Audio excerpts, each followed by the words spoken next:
여기서 조합을 보시면요. 도시개발 조합.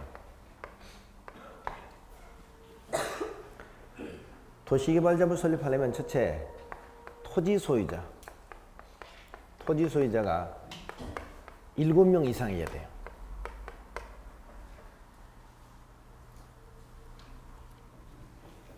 근데 설립은 의무사항은 아니고 재량사항입니다. 다시 말해서 토지 소유자 7명 이상일 때는 반드시 조합을 설립해야 된다가 아니라 설립할 수 있다는 겁니다. 자, 조합을 설립하려면 그 다음 뭐냐? 설립, 조합 설립 동의를 받아야 돼요. 조합 설립 동의. 설립 동의를 보면 밑에 우리가 동의 뭐 요건까지는 일단 여기서 아직 들어가지 않겠습니다. 동의를 받는다. 조합 설립 동의를 받고 그 다음에 설립 인가를 받아야 돼요. 설립 인가. 조합 설립 인가는 누구한테 받느냐? 지정권자한테 받아요. 누구에게? 지정권자. 인가를 받으면 여기서 조합이 바로 설립되는 게 아닙니다. 설립, 등기를 해야 됩니다. 등기. 257쪽이죠. 등기는 인가를 받은 날부터 30일 내 등기를 하라고 그랬죠. 이 등기가 조합의 성립 요건입니다. 조합의 성립 요건. 다시 말해서 조합은 지정권자의 설립 인가만 받으면 설립되는 게 아니고 설립 인가를 받고 뭘 해야 된다? 등기를 해야 드디어 성립이 된다는 얘기죠. 그래서 등기를 한다는 것은 뭐냐? 한마디로 조합이 말이죠. 앞으로 법인격을 취득한다는 거야. 법인격. 민법에서 법인격이라는 얘기 공부하셨나요? 민법에서 법인격, 권리능력이라고 그러죠. 권리능력. 권리와 의무에 주체할 수 있는 자격을 법인격 권리능력이라고 그래요. 그러니까 조합이 등기를 하는 순간 이 조합은 단순한 조합이 아니에요. 소위 우리가 민법에서 얘기하는 조합이 아니라는 얘기입니다.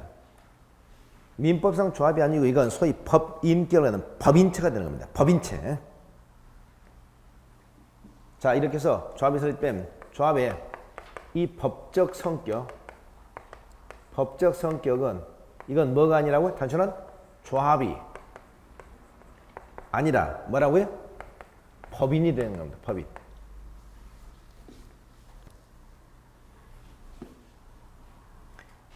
여러분이 민법에서 이제 법인을 공부하다면 사단법인이 있고 재단법인이 있어요. 그러면 이것은 사람이야, 재산이야? 사람이죠. 그래서 우리가 이건 공법상이에요. 공법상 비영리를 목적하는 비영리. 사단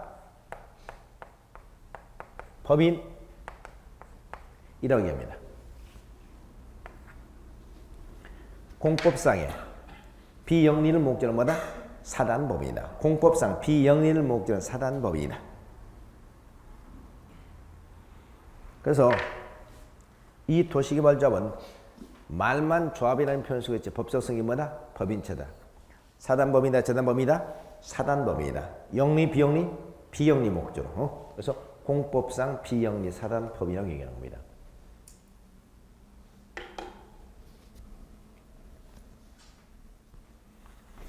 그럼 여기서 조합원은 누가 되느냐? 조합원은 말이죠. 여기서 모든 토지 소유자가 됩니다. 모든 토지 소유자.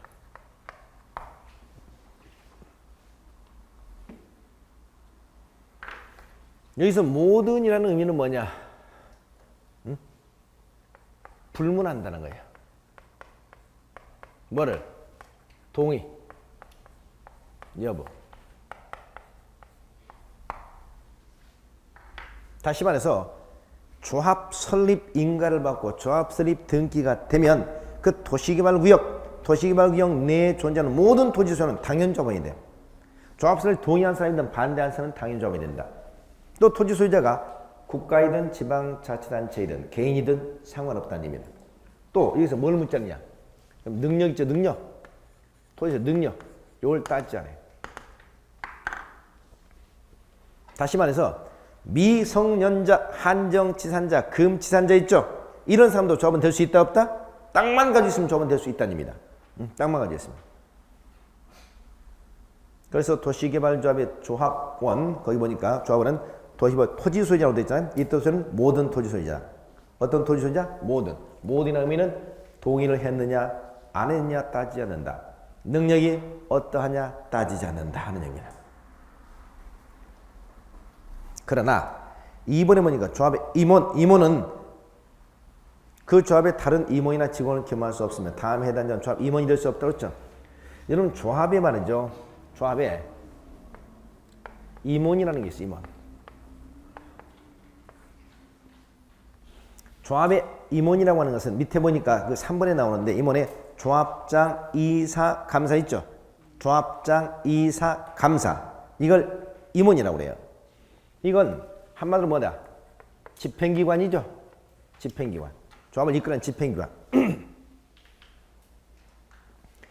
의결기관이 이제 총이라고 한다면 집행기관은 임원입니다. 그럼 임원은 누가 있다? 조합장 한 사람이 있고요. 조합장 거기에 이사가 있고 감사가 있습니다. 조합장, 이사, 감사. 이걸 임원이라고 해요.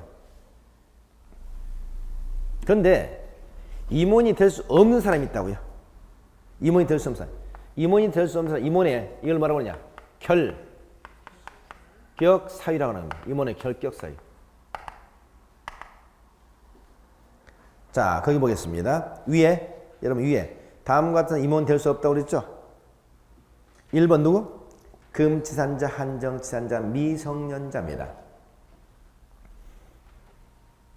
금치산자, 한정치산자, 미성년자. 이걸 여러분 민법에서 전에 우리가 뭐라고 그래? 제한능력자, 제한능력자라고 해. 전에 우리가 행위, 무능력자라는 표현을 쓰기도 했습니다. 지금 제한능력자라는 표현을 쓰죠. 금치산자, 한정치산자, 미성년자는 민법상 법정 대리인의 동의를 받지 않고는 유효한 법률행위를 못합니다. 만약 법정 대리인의 동의 없이 법률행위를 했으면 이 법률은 취소할 수가 있어요. 이게 금치산자, 한정치산자, 미성년자예요. 그럼 이 사람들 조합장 시켜놓으면 돼야 안 돼요? 안 되죠? 왜? 처음부터 정신 멀쩡한 사람 시켜놔도 가끔씩 도는데, 그러죠? 처음부터 이런 사람 시켜놓으면 어떻습니까? 수십 때때로 돼요. 문제가 되겠죠? 이 사람들 법률에서는 법정 대리인이 와서 취소해버리고 그러면 되겠네 말이지. 2번 파산선고를 받은 자에서 복권되지 않은 자. 파산선고를 받은 자에서 복권되지 않았다. 이건 누구냐? 여러분 파산선고를 받았다는 것은 어떤 의미인지 아세요? 자본주의 국가에서 파산선고를 받았다 하는 것은 이건 뭐예요? 경제 무능력자를 의미해요. 물론 요즘은 어떻습니까? 파산 절차를 파산 신고하는 사람도 많이 있죠. 개인적으로. 그러나 나는 아무것도 없고 파산 선고 받은 사람이다. 이렇게 자랑스럽게 얘기하는데 그게 사실 자랑할 일은 아니죠. 그죠? 결국 자본주의 국가에서 파산 선고를 받았다는 것은 자기 이름 앞으로 카드 한 장 발급받을 수 없는 사람이야. 이 사람은 자본주의 국가에서 죽은 사람이나 다를 바가 없다고요. 자랑스러운 일이 아니다. 경제 무능력자라고 합니다. 경제 무능력자. 3번 금고 이상의 형의 선고를 받고 집행이 끝나거나 집행받지 않기로 결정되고 얼마? 2년이 지나지 아니한 자. 이 사람은 2년 금고 이상의 형의 선고를 받고 집행이 끝났어요. 그리고 아직 2년이 안 지났다는 얘기죠. 그럼 어때요? 교도소에서 출감한 지 아직 2년이 안 됐다는 얘기잖아요. 이 사람은 세상 물정을 잘 알 수가 없지. 그렇죠? 교도소만 있다 밖에 나왔으니까 어떤 세상 돌아가는 사정을 모르잖아요. 교도소 한 5년쯤, 10년쯤 근무하다 나왔다. 그러면 그 사람이 스마트폰을 알아? 카톡을 알아요? 모르죠. 그럼 이 사람은 어떻습니까? 중요한 일을 맡겨서는 안 된다는 얘기죠. 세상 물정을 잘 모르는 사람이라고 얘기합니다. 네 번째, 금고 이상의 형의 선고를 받고 집행이 유예 기간 중에 있는 자. 보통 우리가 2년 이하의 금고나 2년 이하의 징역은 집행유예를 선고받을 수 있습니다. 집행유예는 너는 초범이고 그렇게 큰 잘못을 한 것 같지 않으니까 너는 2년을 선고하되 일단은 몇 년 동안 집행을 하지 않고 기다려줄 테니까 그때까지 잘 반성하고 있으라. 만약 그 기간을 잘 채우고 너는 문제가 없으면 집행을 하지 않지만 그 기간 내에 문제 있으면 처벌하겠다. 이게 집행유예야. 그래서 보통 2년 이하의 징역, 2년 이하의 금고는 보통 집행유예 선고제도가 됩니다. 우리가 형량이 2년과 3년은 전혀 다르다고 했죠. 3년은 집행유예를 선고받을 수가 없어요. 그러면 4번은 이런 사람 우리는 뭐라고 한다? 반성 중에 있는 사람이라고 해. 반성 중에 사람. 집에서 조용히 반성문 쓰고 있을 사람. 기억하세요. 여러분 우리 사회에서 중요한 책임 있는 일을 맡겨서는 안 되는 경우 이 네 가지. 이건 단지 이 법에서만 그러는 게 아니고 어느 법에서는 거의 비슷합니다. 응? 대부분이 이런 사람은 책임 있는 직책을 맡겨서 안 돼. 첫째 누구? 1번 제한 능력자. 법정 대리인의 동의 없이는 법률 행위를 할 수 없는 사람. 두 번째는 뭐다? 경제 무능력자. 경제 무능력자는 경제로 능력이 없다는 것을 여실히 보여줬습니다. 경제 능력이 없다는 것이 사실 죄는 아니지. 그렇죠? 경제 능력이 없다는 것이 죄예요? 맞아요. 경제 능력이 없으면 죄야? 일단 경제 능력이 없다는 것은 자기가 능력이 없다는 것을 사실 사회에 입증해 준 거잖아요. 또 중요한 건 뭐냐? 이런 사람이 중요한 일을 잘 안 맡기는 것은 경제 무능력자는 항상 뭐에? 재산 상태로 궁박한 상태에 빠져 있잖아요. 재산 상태로 궁박한 상태에 빠져 있으면 어때요? 불법이나 비리에 연루될 가능성이 그만큼 커요. 그래서 안 되는 거예요. 견문생심이잖아요. 내가 항상 삶에 여유가 있을 때 나쁜 짓 안 해요. 내가 힘들 때 나쁜 짓 하는 거죠. 그래서 어떻습니까? 우리나라 공무원들 나쁜 짓 못하게 만들면 어떻게? 공무원한테 급여를 엄청 줘버리면 절대 안 그러죠. 그러죠? 싱가포르 같은 안 그런다고 그러잖아요. 그래서 경제 무능력은 죄는 아니지만 이건 어떻습니까? 사회적인 능력을 많이 제한받을 수밖에 없어요. 세 번째, 세상 물정을 잘 모르는 사람이라고 했죠? 네 번째, 반성 중에 있는 사람이라고 했죠? 이 네 가지는 어느 곳에서나 대부분 능력을 제한한다 기억하세요.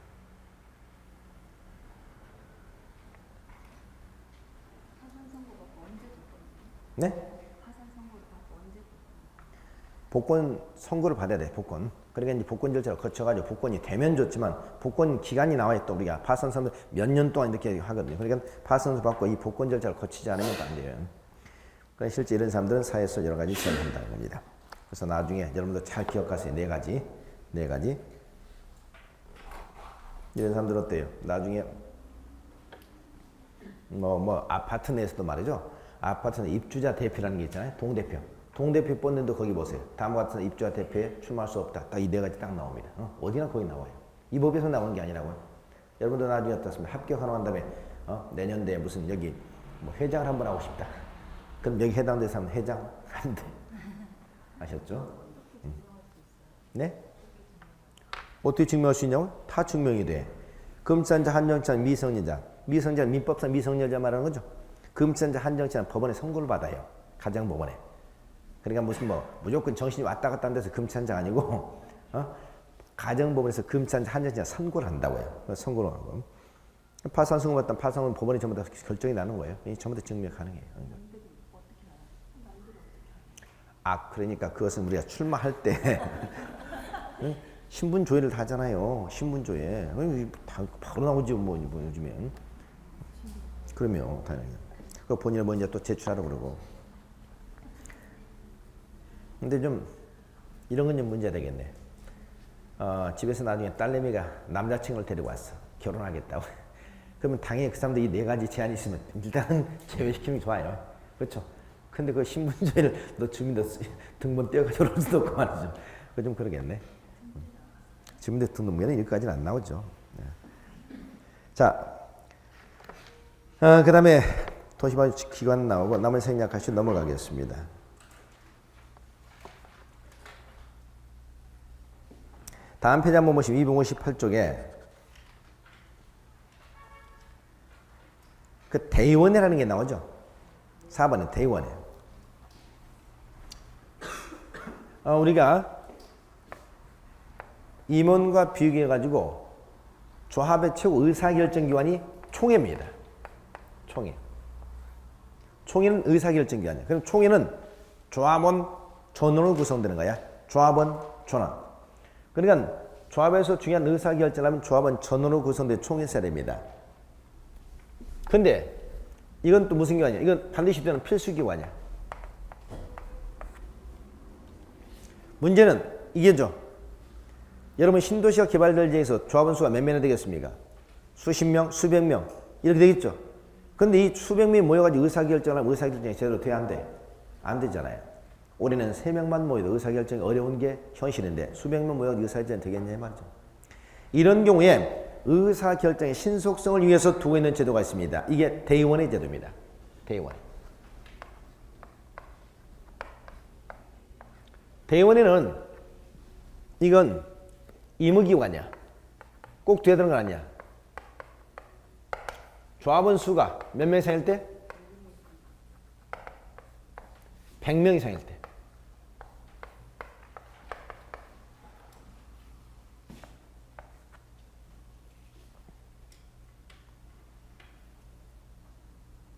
두 번째, 이때 대의원 수는 말이죠.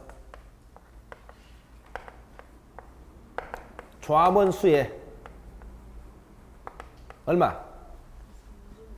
얼마?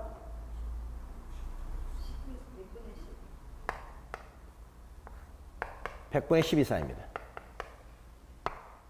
조합원 수가 100명이라면 대의원 수는 10명 이상. 1000명이라면 100명 이상 대의원을 둘 수 있다는 얘기죠. 그런데 이 대의원에는 권한이 말이죠. 권한이에요. 총회의 모든 권한을 대행하는 건 아니에요. 일정 사항을 제외한 총회 권한을 대행합니다.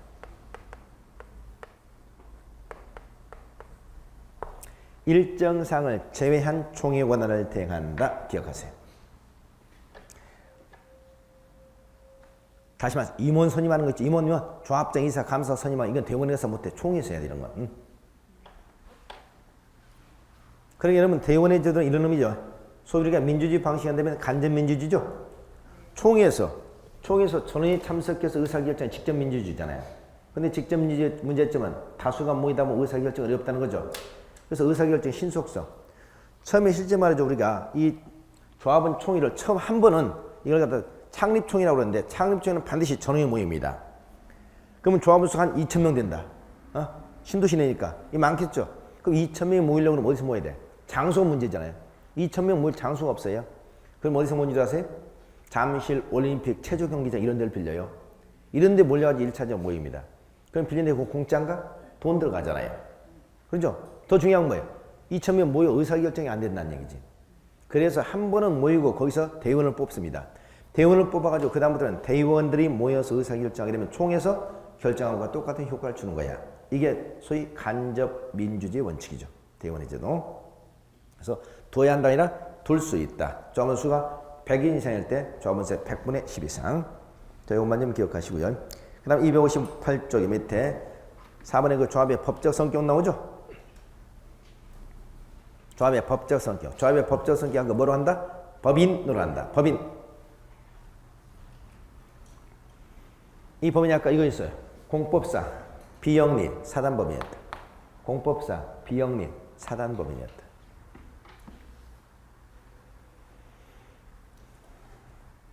조합의 성립 시기. 조합의 성립 시기. 조합은 그 주된 사무소 소재 등기하면 성립한다고 그랬죠? 등기하면.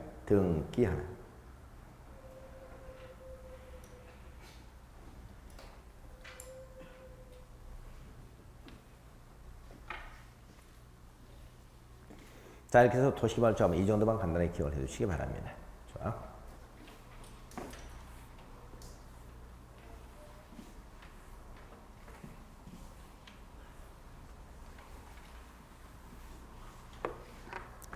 자, 그 다음에 이제 우리가 이제 뭐가 나와요?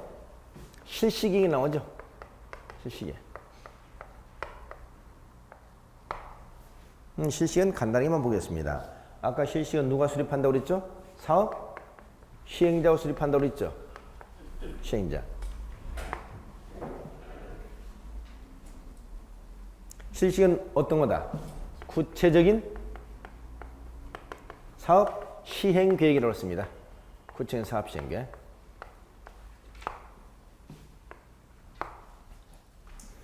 실시기에 반드시 뭐가 포함되어야 된다? 뭐가? 실시는 구체적 사업 시행 계획이기 때문에 거기 뭐가 포함되어야 되겠습니까? 아까 지구, 단위, 계획이 여기에 포함되어야 됩니다. 지구 단위 계획이 포함되어야 된다. 그리고 실시계획은 여러분 무슨 계획이 부합해야 된다? 개발계획. 네? 아까 개발계획에 부합해야 됩니다. 왜? 이건 사업시행령 수립하는데 사업시행령을 누가 지정해 줬으니까? 지정권자가. 그 지정권자 수립한 청사진이 뭐니까? 개발계획이니까. 사업시행령 수립하는 구체적 사업시행계획은 자기를 사업시행령을 지정해 줬던, 믿고 지정해 줬던 그 지정권자 수립한 청사진에 맞춰져야 된다. 그래서 실시간 개발계획에 부합해야 됩니다. 또 실시간 수립했으면 그걸로 끝나는 게 아니고 인가받아야 됩니다. 인가. 인가를 누구한테 받느냐? 자기를 지정했던 지정권자에게. 지정권자에게 인가를 받아야 됩니다.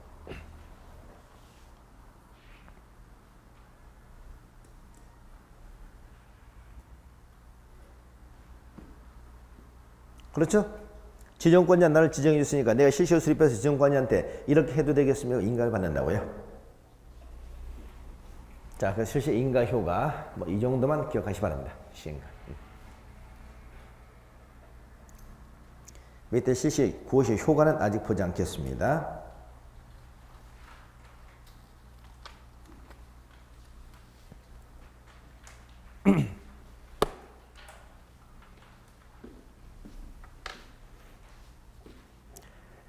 자, 그래서 여러분 교재 260쪽에 가시면 사업시행 방식이 나오죠? 사업시행 방식. 그래서 사업시행 방식 보니까 환지 방식, 수용 방식, 혼용 방식 세 가지가 있죠. 이 박스 내에 있는 이 내용이 의외로 우리 시험에서 출제가 자주 됐어요. 3번이나 출제가 됐는데 아까 제가 설명했던 것은 환지 방식, 수용 방식을 시행하면 장단점이 뭐냐 설명드렸죠? 장단점은 이건 뭐냐면 어떤 경우에 수용 방식으로 하고 어떤 경우 환지 방식으로 해야 되느냐 하는 겁니다. 먼저 환지 방식 보세요. 환지 방식은 딱 하나만 봅시다. 2번만 기억하세요. 2번. 도시개발 사업을 시행하는 지역의 지가가 인근 다른 지역에서 현저히 높다. 여기만. 도시개발 사업을 시행하는 지역의 지가가 인근 다른 지역에서 현저히 높다. 자, 도시개발 사업을 만약 수용 방법으로 하려고 하니까 도시개발구역 내 땅값이 너무 높다 이 말이죠. 땅값이 너무 높으면 보상금이 워낙 많이 나가죠. 이런 경우 수용 방법을 하지 않고 뭘로 하겠다? 환지 방식으로 하겠다는 겁니다. 환지 방식. 그래서 지가가 지나치게 높은 경우 환지 방식으로 한다. 반면에 수용 방식 보시죠. 수용 방식은 계획적이고 체계적인 도시개발 등 집단적인 조성과 공급이 필요한 경우 기억하세요. 자, 집단적인 조성이라고 그랬죠. 집단적인 뒤에다가 적어보세요. 집단적인 주택지. 집단적인 주택지 조성과 공급이 필요한 경우 이렇게 하세요. 이건 말이냐? 우리가 집단적인 주택지 조성이 필요하다는 것은 대규모로 아파트 건설하겠다는 얘기죠. 대규모로 아파트 건설하고 싶은 경우는 수용 방법을 해야 됩니다. 왜?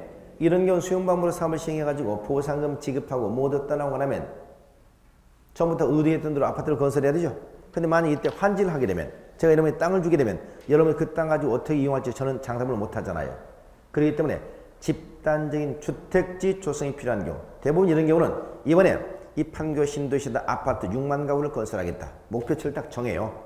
그럼 6만 가구를 건설하고 싶다. 그럼 밀어가지고 자기가 의도돼야지 여러분의 땅을 나눠주면 거기다 여러분 주택 건설하는 사람도 있고 그렇지 않은 사람도 있겠죠? 안 됩니다. 그래서 우리는 보통 이런 경우 수용 방식을 하는 거예요. 그래서 집단적인 주택지 조성과 공급이 필요한 경우. 혼용 방식. 혼용 방식은 섞어 사는 겁니다. 혼용 방식.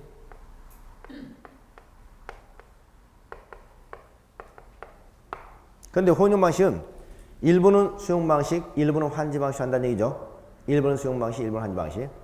근데 이는 두 가지가 있어요. 어떻게? 분할 혼용 방식이 있고요. 분할 혼용 방식. 두 번째, 분할 혼용 방식이 있다는 얘기입니다. 분할 혼용 방식, 미분할 혼용 방식.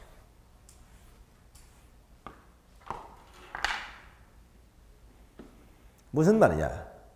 분할 혼용 방식은 이런 얘기야. 자, 이걸 섞어 사대 이렇게 나눠요. 여기는 수용 방식, 여기는 환지 방식. 여기 수용 방식, 여기 환지 방식. 이렇게 나눠서 사는 것을 분할 혼용 방식이라고 해요.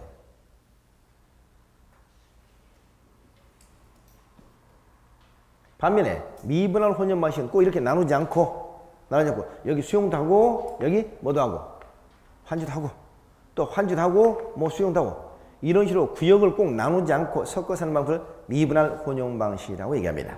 미분할 혼용 방식. 그래서 밑에 보니까 사업시행 중에 분할시행이라는 얘기 나오죠. 사업시행자 도시발사업을 혼용 방법을 시행하는 경우는 다음의 방식으로 도시발사업을 시행할 수 있다 해서 분할 혼용 방식, 미분할 혼용 방식 이렇게 나왔죠. 자, 이 두 가지 방식이 있다 하는 것만 기억하시면 되겠습니다. 자, 요것만 좀 기억하시고요. 그 다음에 260쪽에 보시면 이제 토지 등의 수용사항이 나오는데 토지 수용사는 오늘은 너무 깊게 들어가지 않겠습니다. 들어가지 않고 261쪽에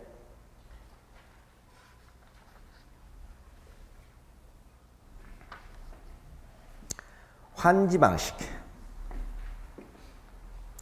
환지 방식은 사업시행을 보겠습니다. 환지 방식.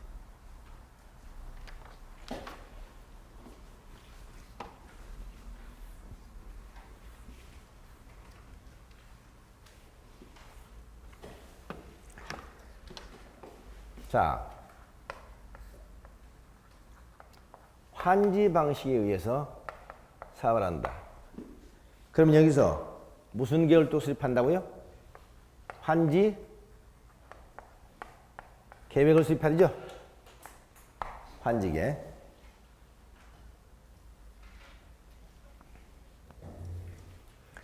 환지 계획은 환지 방식에서만 나오는 제도라고 했습니다. 환지 계획은 누가 작성해? 사업시행자가 작성해요. 환지 계획은 뭐다 아까? 약속이라고 그랬죠. 사업이 끝나는 다음에 돈을 어떻게 돌려줬다는 약속, 이게 환지 계획입니다. 그러면 거기에 다음의 사항이 포함된 환지 계획을 작성해야 된다라고 되는데 그 환지 계획 내용 1번, 2번, 3번, 4번, 5번 5가지 내용이 나오네요. 그 환지 계획의 내용 5가지만 오늘 좀 보겠습니다. 환지 계획 내용 5가지. 자, 아까 환지 계획은 제가 뭐라고 그랬어요? 약속이라고 그랬죠. 사업이 끝나고 여러분들에게 토지를 어떻게 주겠다는 약속이야. 그러면 그 환지 계획에서 뭐가 정해지냐 이 말이지. 제일 먼저 뭐가 나와요? 환지 설계가 나오죠. 그렇죠? 환지 설계. 자, 그러니까 환지 설계라는 것은 아까 제가 처음에 그렸던 그림 있잖아요. 그래서 어떻게 땅을 나눴던 환지 설계가 제일 먼저 보여줘야 될 겁니다. 그래서 여러분들 그 설계를 보면서 어떻습니까? 아, 합리적이에 대한 생각이 들어야 되겠죠. 환지 설계. 두 번째는 뭐가 있느냐? 필지별 환지 명세. 응? 각 필지별 뭐가 나온다? 환지 명세가 나와. 무슨 말이야? 여기 보세요. 이 필지에다는 나중에 사업이 끝나고 요 땅을 주고 이 필지에 따른 저 땅을 주고 이렇게 각 필지별 환지 명세가 정해져야 되겠죠. 세 번째는 필지별 권리별 청산 대상 토지 명세. 청산 대상 토지 명세가 나옵니다. 토지 명세. 이건 무슨 말이냐? 주다 보면 더 주는 경우 적게 주는 경우가 나오겠죠? 너무 땅이 부족하면 가끔 좀 채워주기도 하고 너무 많으면 줄여서 주기도 합니다. 그러게 되면 어때요? 거기서 뭐가 생겨요? 여기서 우리가 그렇게 하고 나면 청산을 해야 돼. 청산. 넌 더 줬으니까 돈을 좀 내라. 너는 줄였으니까 돈을 좀 받아가라. 이렇게 청산 대상이 되는 토지 명세가 있으면 토지 명세를 갖다 적어준다는 얘기죠. 어떤 토지 명세? 네 번째에서 중요한 것이 여러분 채, 비, 지, 보, 류지 명세입니다. 채비지 보류지. 오늘 채비지 보류지의 개념을 좀 정확하게 기억하시기 바랍니다. 채비지 보류지. 원래 우리가 보류지를 먼저 설명하면 보, 유, 지잖아요. 보류지. 보류라는 게 뭐야? 보류. 밀어놨다는 거죠. 밀어놨다. 무슨 말이냐?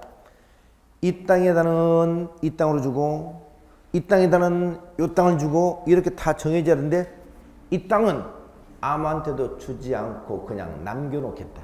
남겨둔 토지를 보류지라고 해요. 남겨둔 토지. 보류, 남겨놨다 이 말이죠. 사업시행자가 뭐 하려고?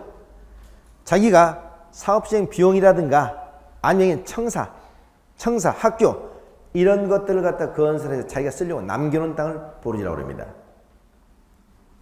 그래서 우리는 보르지는 어떻게 설명하냐? 특정인에게 환지하지 않고 이걸 누구한테 주지 않고 남겨둔 토지를 뭐라고 한다? 보류지라고 해요. 그 다음에 채비지라는 얘기 나오죠? 지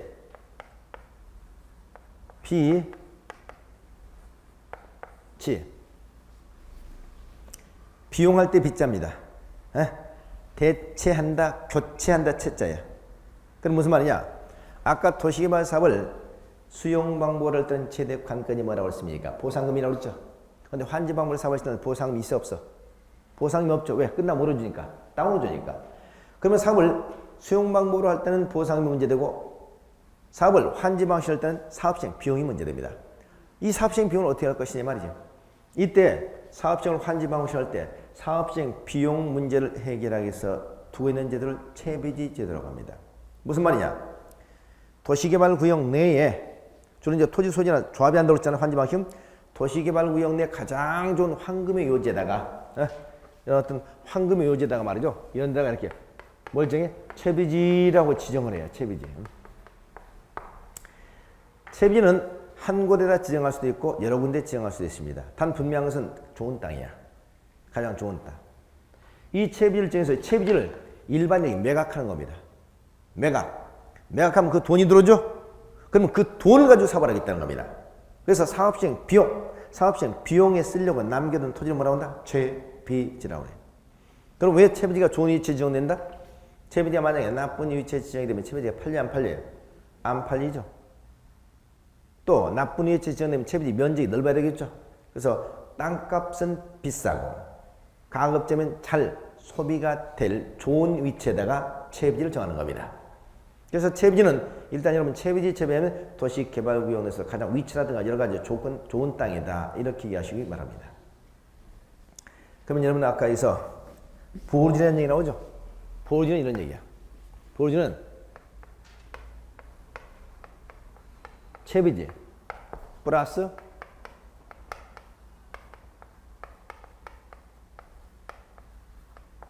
공공시설용지. 채비도 뭐 일종이라고요? 채비도 보르지 일종이란 말이에요. 이건 사업시행 비용에 쓰려고 남겨둔 땅이죠. 그러면 사업시행 비용에 쓰려고 남겨둔 땅하고 기타 청사라든가 학교라든가 이런 공공시설용지로 남겨둔 땅을 두 개를 묶어서 보르지라고 한다는 말이죠. 그러니까 보르지는 넓은 개념, 채비지는 좁은 개념. 채비지도 뭐 일종이다? 보르지의 일종이다. 그러면 여기서 이왕 나와서 하나만 더. 여러분 앞으로 간보유라는 게 뭘까요? 간보유. 간보유라는 것은 전체 토지 가운데 땅이 줄어드는 비율을 말하는 거죠. 줄어드는 비율. 내가 가지고 있는 땅을 100% 받지 못하고 줄어드는 비율을 간보유라고 그래. 그럼 한번 연구를 한번 해보세요. 간보유는 뭐 때문에 간보유이 나오겠습니까? 뭐 때문에 간보유이 나와요? 내가 땅을 1000제곱미터 가지고 있었는데 1000제곱미터를 다 돌려받지 못하고 250제곱미터 아까 500만 받았잖아요. 그 이유가 뭐냐고. 뭐 때문에? 뭐 때문에?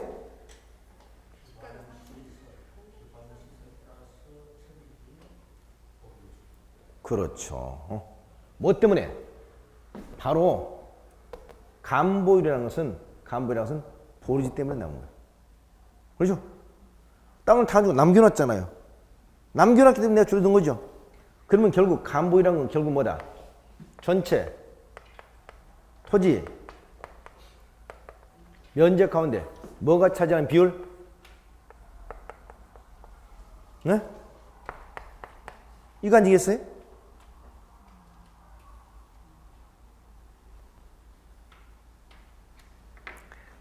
이번에 전체 도시 개발구역 토지 면적 이게 100만 제곱미터이다.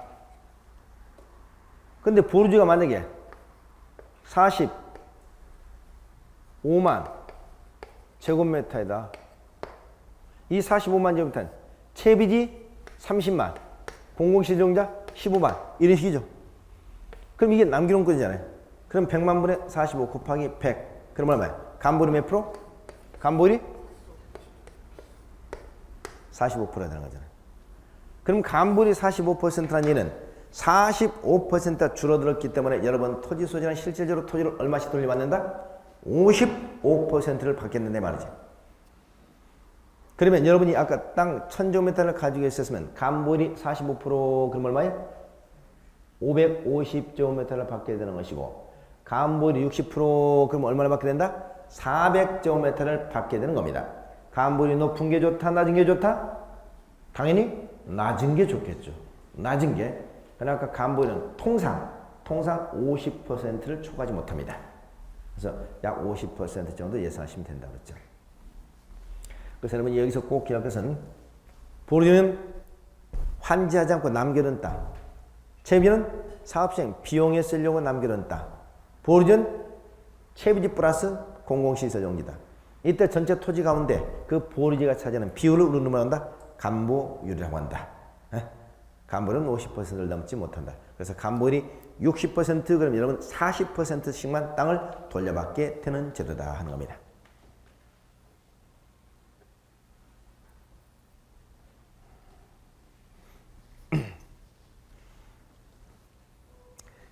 그 다음에 5번 하나 더 있죠. 5번 거기 5번에 보니까 입체환지. 입체환지라는 얘기 나오죠. 거기 입체환지를 계획하고 있는 경우 입체환지용 건축물의 명세, 또 입체환지에 따른 주택 공급에 따른 주택 공급 방법 규모 나오죠.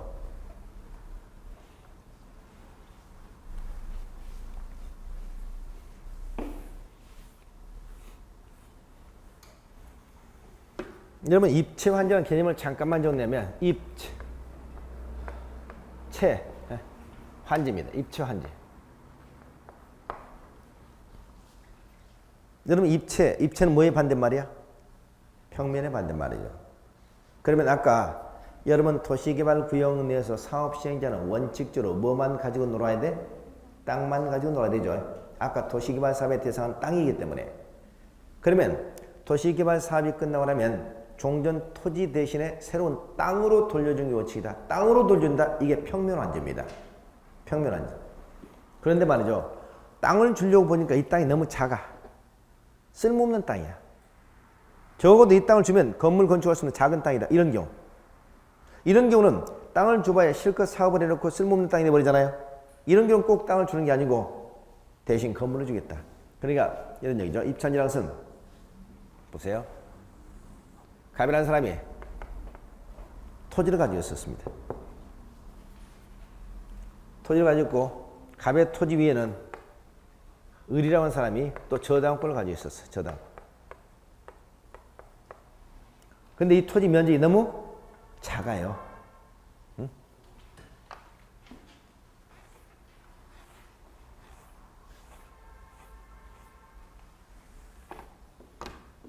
이 토지가 한번 60제곱미터밖에 안 돼. 이렇게.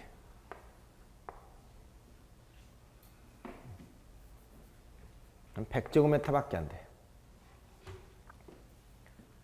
100제곱미터면 간보율 50% 적용하게 되면 이 사람 얼마를 받게 돼? 50제곱미터를 받게 되죠. 50제곱미터 약 15평밖에 안 되잖아요. 그런데 말이죠. 우리 서울시 같은 경우는 적어도 대지 면적이 90제곱미터. 90제곱미터 약 27평이죠. 90제곱미터 정도는 돼야 건축물 건축하는 데 적절하다 하고 면적을 정해놨거든요. 그럼 현재 미달하죠. 네. 이제 50을 받게 되니까. 그럼 50은 여기다 건물 건축을 못한단 말이에요. 서울시에서는 90은 넘어야 건축물 건축하는데. 그럼 이 땅을 주면 쓸모없는 땅이 돼버리죠.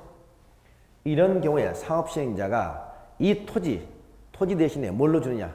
저 토지 대신해 가지고 다른 건축물의 일부를 줍니다. 일부.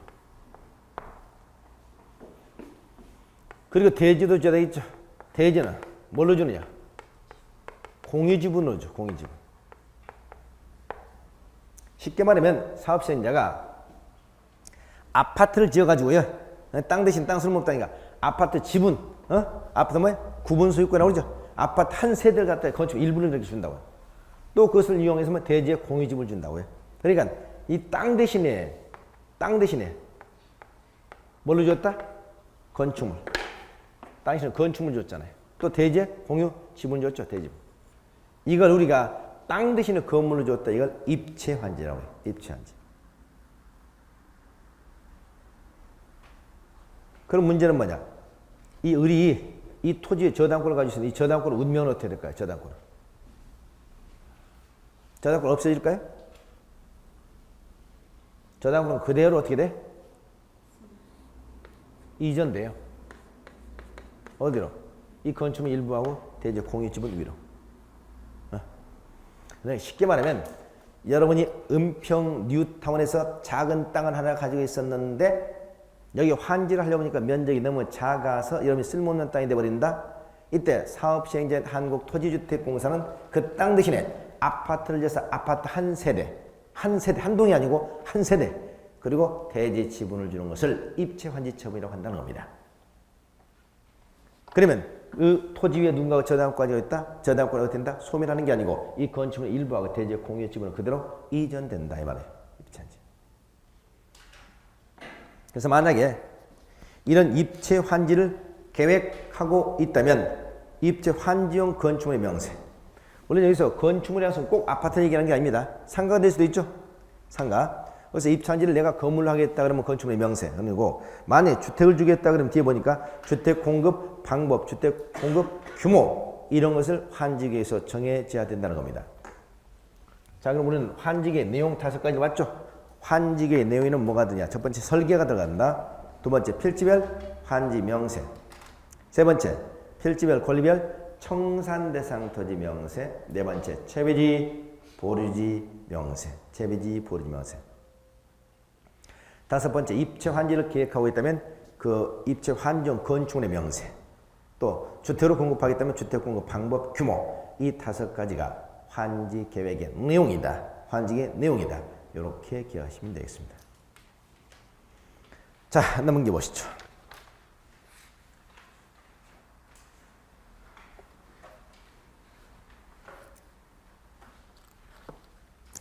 하나만 더 보면 말이죠. 이번에 환지 지정 등의 제한. 환지 지정 등의 제한.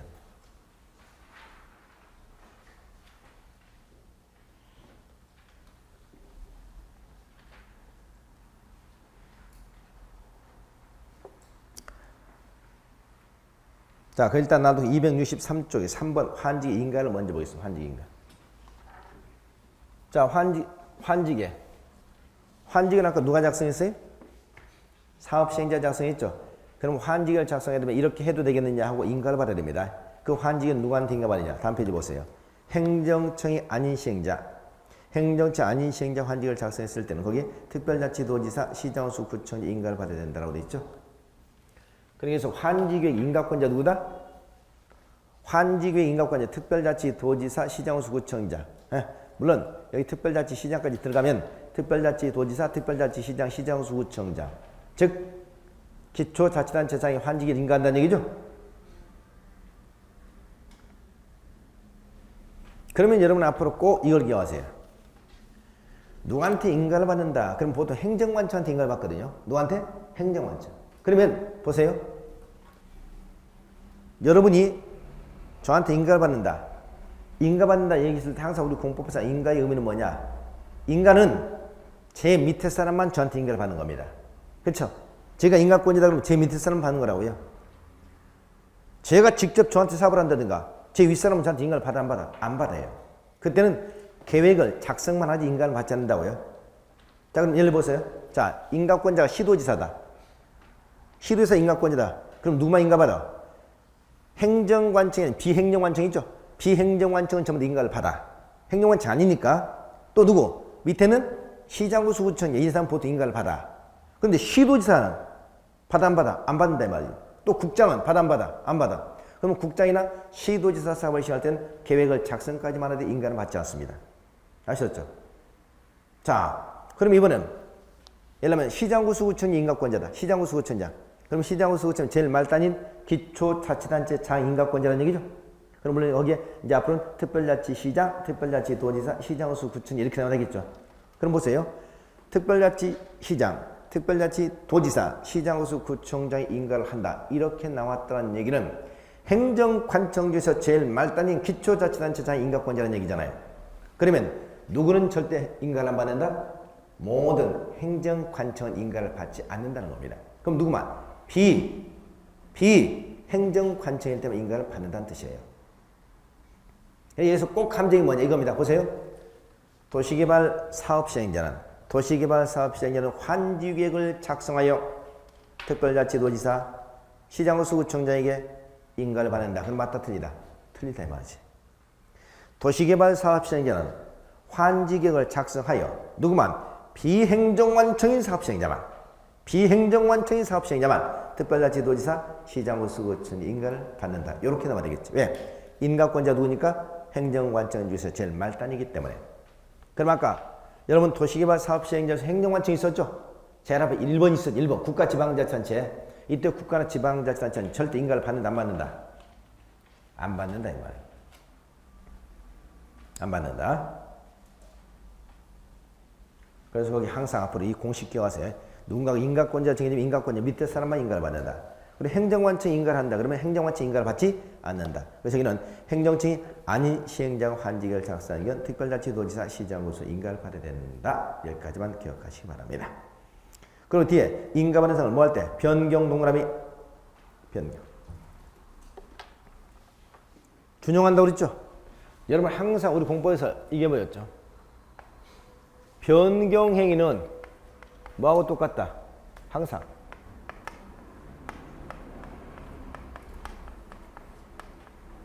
이렇게 얘기했어요. 변경행위는 항상 새로운 행위와 똑같다.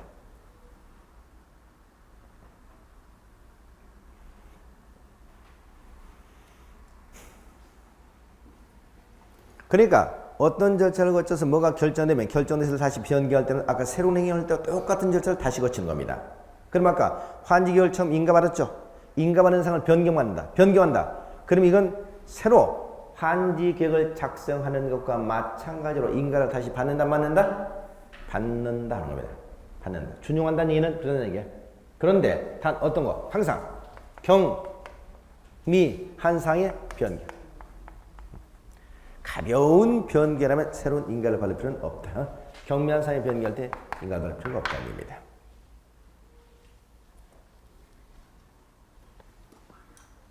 자, 밑에 가변상이 어떤 것이냐 이러면 크게 신경 쓰지 마시고요. 뭐 대표적으로 말하죠.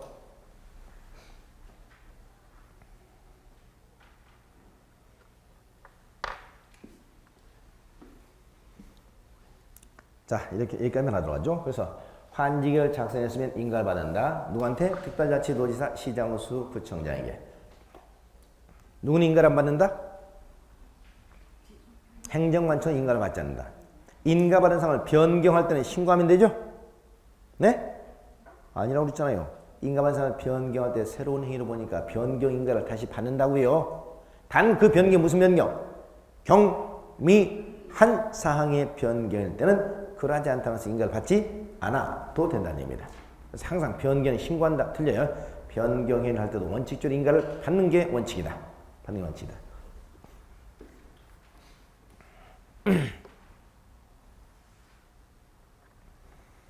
자, 이게 환지계 인가였습니다. 환지계 인가.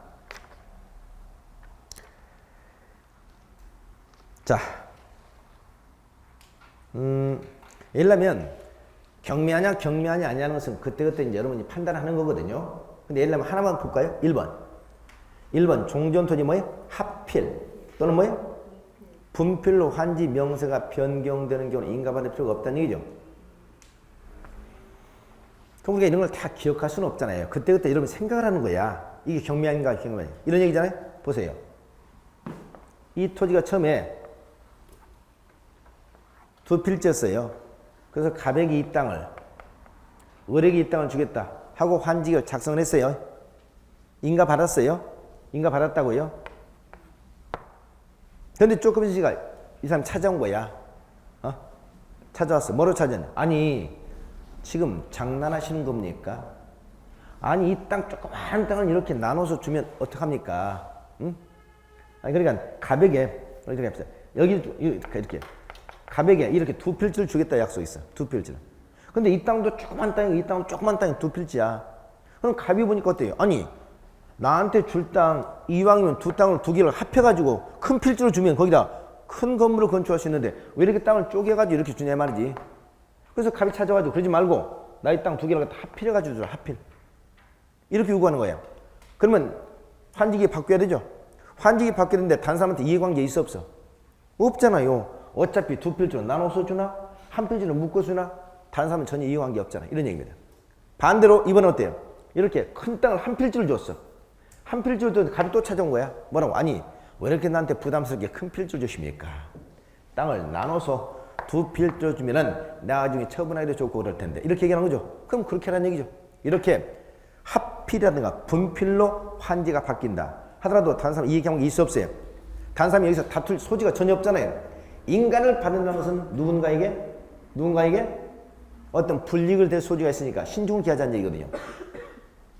이런 경우는 누구에게도 피를 줄 의미가 없죠. 이런 경우는 인간을 받을 필요가 없다는 거죠. 그래서 환지격을 변경할 때는 새로운 인간을 받으지만 경미한 상을 변경할 때는 그러하지 아니하다. 이 정도만 기억하시면 되겠습니다. 그래서 경미한 상인가 아닌가 해서 그때그때 이렇게 판단하는 겁니다. 자, 오늘은 여기까지 하도록 하겠습니다. 오늘 여기까지 하도록 하고 다음 주에 그 4번 그 환지 예정지라는 거, 환지 예정지라는 거고 그다음 환지 처분 여기를 조금 설명하고 다음 주는 도시 정비법, 재개발 재건축 도시 정비법의 내용을 들어가도록 하겠습니다. 자, 그럼 오늘 수업은 여기서 마치고 다음 주에 다시 뵙도록 하죠. 자, 수고하셨습니다.